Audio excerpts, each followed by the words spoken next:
declaring the demonetization of all the currencies, not only in the Philippines, but all over the world. Dito kayo, Jollibee, McDo, dito kayo magsuporta ngayon sa akin. Kailangan ko dito ng kasasistan po, pagkain lang po. Kahit wala ng pera, pagkain lang po. Antinay, saka chip din sa Caraga Regional 13, sa Ancestral lang po. Ayan po, Ferdinand Marcos Jr. President, ayan. To inform po sa inyo po, dahil kayo po ang may responsibility nito, dahil ang lapsis ni Kapitan, lapsis niyo po. Na wala ngang development sa Ancestral Land, no pre-prior informed consent sa rightful owner, under tayo sa management sa federal po. Buong daigdig po, na ayan, may inilapsis sa government po, president down to local po, pagdating po sa karapatan po namin tribo po sa Ancestral Land po. Ayan po, dahil ang lahat nga ng batas na inconsistent na nga po pagdating sa Aprilo po. Ayan po, na ayan, tubig kuryente, pinutulan po kami. Ayan, na-inform ko na po ang tubig kuryente. Hanggang ngayon wala po silang action in 72 hours po for legality po. Pinutulan kami na walang legality, no due process po. Apo. Hanggang ngayon, dinampot din po nila, kinulong nila si Honorable Siahay, na pinalabas lang po nila na disobedient po. Wala rin nagkaso po. Hindi rin nila kinasuhan po. Pero hindi pa rin po nila pinapalabas po.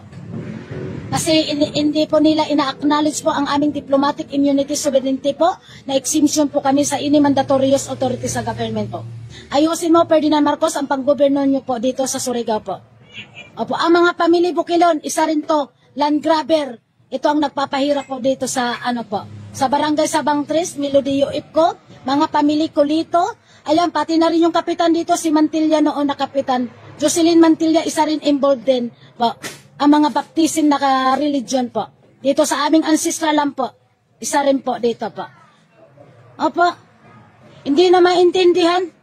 Dahil sa pira-pira lo po, wala na po kayo magagawa. God is justice. Kaya ito, nag-record ako, nag-video ako. To inform lang po. Ituloy namin ang pagpadla ko, hindi ma-question niya. Dahil darating ang araw, Ferdinand Marcos Jr., implement nyo na po kung ano ang nasimula ng inyong ama. Opo. Takot ka? Takot ka, Ferdinand Marcos Jr.? Sino pa ang nag-control sa'yo dyan? Sino pa? Ayusin mo to. Ayusin mo to.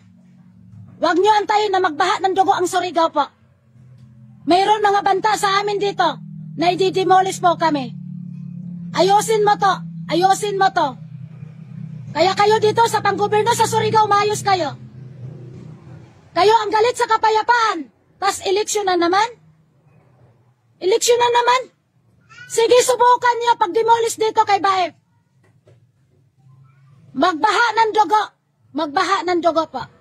Ikaw, Attorney Aure, manda ka rin. Damay ka. Nagpipirma ka sa resolusyon po. Nagpipirma ka kay Siahay. Umayos ka. Umayos ka, wala na dito mapagpilian dito sa Surigao. Puro kontrolado ng mga mayayaman. Buti pa ang Riyadh. Dahil sa diplomatic immunity ni Bailordes Infante, inuwi dito sa Pilipinas sa Federal Tribal dahil sa diplomatic na ikinulong ng 5 taon doon sa Riyadh. Buti pa. Buti pa. Pero kayo dito sa Pilipinas, Pilipino to Pilipino, namamatay Pilipino, Police Pilipino, rebelde Pilipino, God is justice. Umayos kayo. Tubig kuryente ha. Involved kayo. Involved po kayo. Kaya Ferdinand Marcos, bilisan mo. Sino pa nagpigil yan? Yan sa Central Bank na yan, hindi pa sila nakontento ng 20%? Tingnan natin yung pera nila kung matatanggap pa. Tingnan natin kung magtrabaho pa ang nasa gobyerno na wala ng pera. Dahil ang totoong pera, diplomatic immunity sovereignty po, yan po ang garantiya ng natin tribo sa ancestral land. Kaya ang any countries mag-imbis sa Pilipinas po. Lahat ng kailangan natin ibibigay sa atin po. Kaya kayo tribo, tumahimik kayo. O kaya bumaba na kayo dito. 5% lang mga mayayaman. 5% lang yan mga yan. 95% tayo, andito na po ang legality po. Andito ang indigenous people embassy po sa customary law po. Federal Tribal Government of the Philippines po, pro-government ito, hindi anti-government.